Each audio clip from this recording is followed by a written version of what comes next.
तो चलिए दोस्तों बात करते हैं एनएसडीएल के क्वार्टर वन के रिजल्ट के बारे में। दोस्तों मैंने एनएसडीएल का कंसोलिडेटेड फाइनेंशियल नंबर्स ओपन कर रखा है। सभी फिगर्स लैक्स में, हम करोड़ में बात करेंगे। सबसे पहले देखते हैं रेवेन्यू फ्रॉम ऑपरेशंस।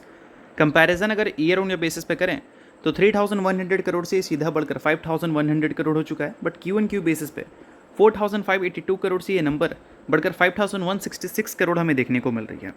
सॉरी 5000 नहीं है, 516 करोड़ है। पिछले साल का 312 करोड़ था और पिछले क्वार्टर का 458 करोड़ था। यानी कि रुपीज़ लैक्स में है ना, तो हम करोड़ में बता रहे हैं। उसके अलावा अगर हम एक्सपेंस की बात करें, खर्चे की, तो पिछले साल का खर्चा कितना था? लगभग 228 करोड़। इस बार का बढ़कर 431 करोड़ हो चुका है। और क्यू एन क्यू बेसिस पे भी देखोगे तो एक्सपेंस बढ़ा है। और अगर हम बात करें प्रॉफिट फॉर द पीरियड के बारे में, तो पिछले साल का प्रॉफिट था 89 करोड़ का।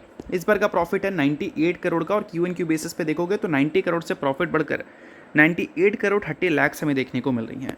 और बात करें अगर हम कंपनी के ईपीएस के बारे में, तो 4.91 रिपोर्ट हुआ है। ईयर ऑन ईयर और क्यू एन क्यू दोनों में ग्रोथ दिख रही है।